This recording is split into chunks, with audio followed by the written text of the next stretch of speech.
Democrats will retain control of the Senate after news organizations projected wins for Democratic candidates in Nevada and Arizona, defying all the predictions of a red wave and humiliating Republicans, especially Donald Trump, who had been having a full-blown meltdown now that Republicans are turning on him and blaming him for their party's catastrophic performance. For more on this, it's time for a closer look. I don't have to tell you that going into these midterms, Republicans were very confident. They predicted a red wave that would hand them control of both the House and Senate and deliver a strong repudiation of Joe Biden's presidency. Some even went further than predicting a red wave and said it would be much bigger than that. Look, I think we're going to see a wave election. I think it's going to be a tsunami. Not just a wave, but a red tsunami. We're not just going to see a red wave. We're going to see a red tsunami. We're not just going to see a red wave. We're going to see a tsunami. It won't just be a red wave, it'll be a red tsunami. In fact, it'll be a red monsoon combined with a red hurricane and a red cyclone that hovers over the Pacific Ocean, sucking red sharks out of the water and dumping them all over America in what can only be described as a red sharknado. Although I will say, Ted Cruz does have the facial hair of a guy who's been stranded on a desert island after getting caught in a tsunami. It looks like he's starring in a direct-to-video remake of Castaway, except in Cruz's version, Wilson kills himself after a week. I didn't need you, Wilson. I gotta say, it never gets old watching Ted Cruz get absolutely humiliated. The only person who loves it more than I do might be, I don't know, Ted Cruz. It's clearly his calling in life, and he's so good at it. Donald Trump spent his entire presidency trying to get Congress to pay for his stupid wall. They could have raised that money in one day if they just made Ted Cruz sit in a dunk tank, you know? How much they could have brought, there would have been enough money left over for a second, smaller wall to make sure nobody with the first wall.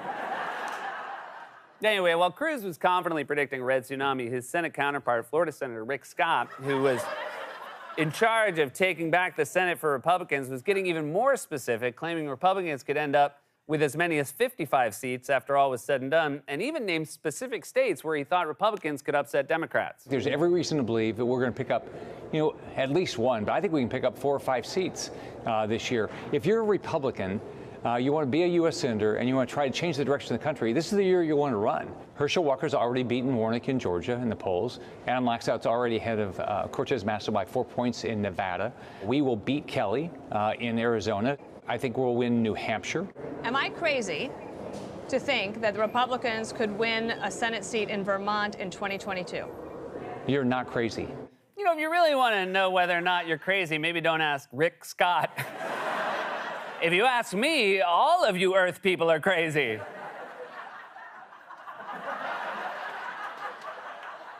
Also, just in general, when you start a sentence with, "Am I crazy?" on Fox News, the answer is almost always yes. It would make a great title for most of their shows. Although, in fairness, saying the words "I am crazy" is a pretty good indication that you are, no matter where you say it. For example, right now, there are a bunch of Jets fans sitting around saying, "Am I crazy, or are we going to win the Super Bowl this year?" And look, the Jets are good. I'm not denying that. But that doesn't mean they're not still the Jets. I said as much to our security guard, Jim, this morning, and then he told me that NBC has a new policy where talent has to ride to work in the trunk. And he also told me I need to keep my mouth shut, desk boy.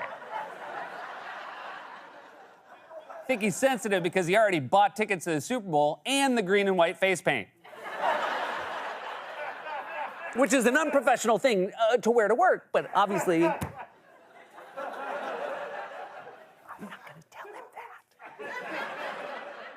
Anyway, as you probably know by now, none of those predictions came true. Republicans lost all of those races, except for Georgia, where the race will head to a runoff after Herschel Walker finished second behind Raphael Warnock. And now Republicans have also lost the race for control of the Senate after news organizations projected Democratic wins in the key states of Arizona and then Nevada. Fox News alert: the Democrats will maintain control of the Senate.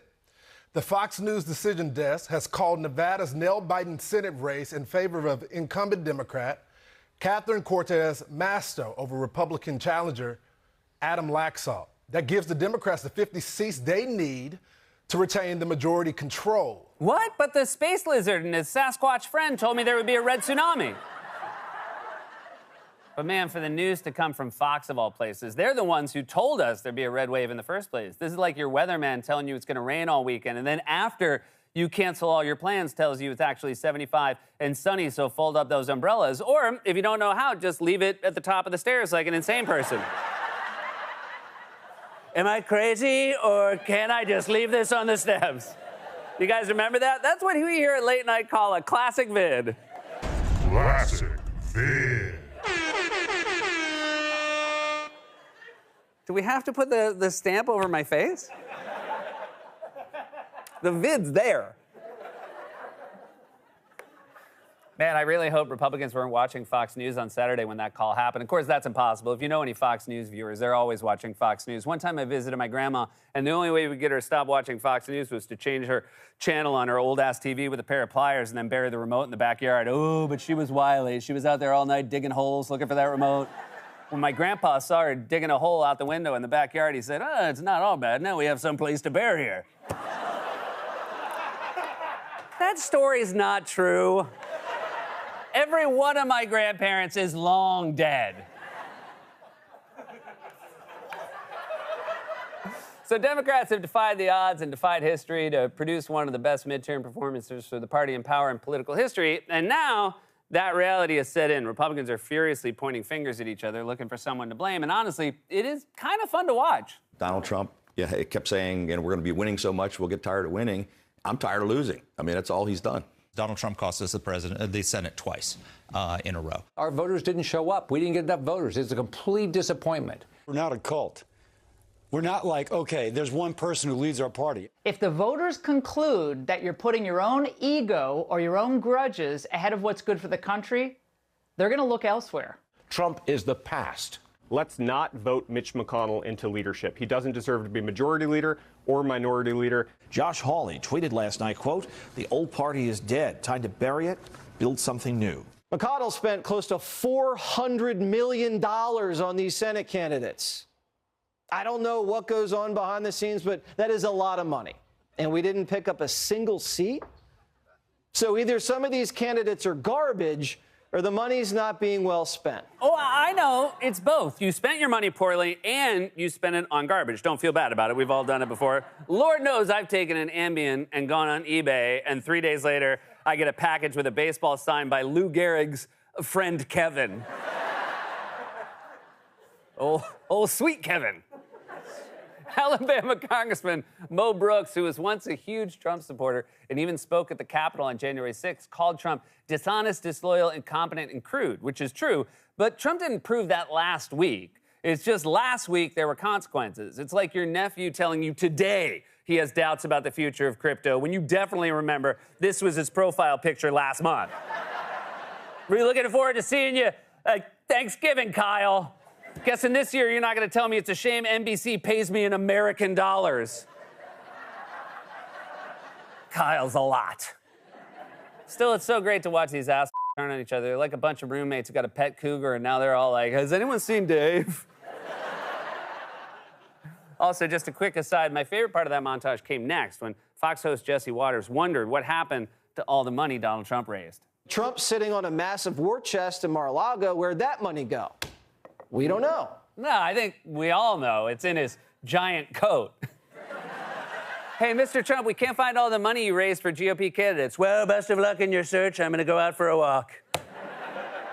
In that coat, it's like 95 degrees. But the weather can turn, so I'm going to keep the coat on because I misplaced my umbrella 4 years ago. Now, obviously, these results have been especially devastating for Trump, whose handpicked election denier candidates lost all across the country, and Trump was banking on a huge sweep for his clown car of bozos and freaks so they could help him win back power. Mo Brooks said earlier this year that Trump had repeatedly and recently raised the idea of attempting to rescind the 2020 election results and reinstall him as president. It was a stunning allegation that would show Trump not only attempted to subvert the 2020 election while in office, but that he is extracting promises from allies to try again if they take power in 2023. Trump actually thought that was possible. How does he think that would work? Does he just think Congress can pass a bill that says Joe Biden has to leave and then Joe would just do that? Because if we learn anything about Biden from these midterm results, is that he's much savvier than he appears. We said this last week, we'll say it again.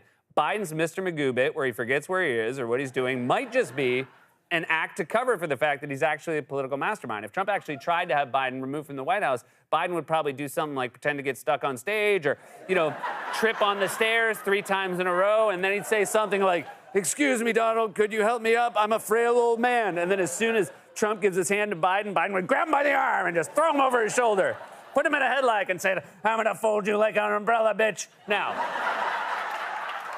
predictably, with the GOP turning on him, Trump is lashing out with a series of absolutely insane and typo-riddled social media posts. Trump has been attacking fellow Republicans like Florida Governor Ron DeSantis, claiming the election was stolen and even insisting that there should be a do-over. Former President Trump is already laying into Florida Governor Ron DeSantis as it becomes possible the two men may face off in a 2024 GOP primary. Trump posting to his Truth Social platform claiming it was he who saved DeSantis' campaign in 2017 and accusing him of lacking loyalty and class. Trump also weighed in on the midterm results on his Truth Social website. In one post, he claimed New Hampshire's Republican Senate nominee lost his race for not staying strong and true about the big lie. He said that because Arizona is likely to still be counting at the end of the week, that must mean they want more time to cheat. Trump took to Truth Social with a tirade, writing in part, quote, "They stole the electron from Blake Masters."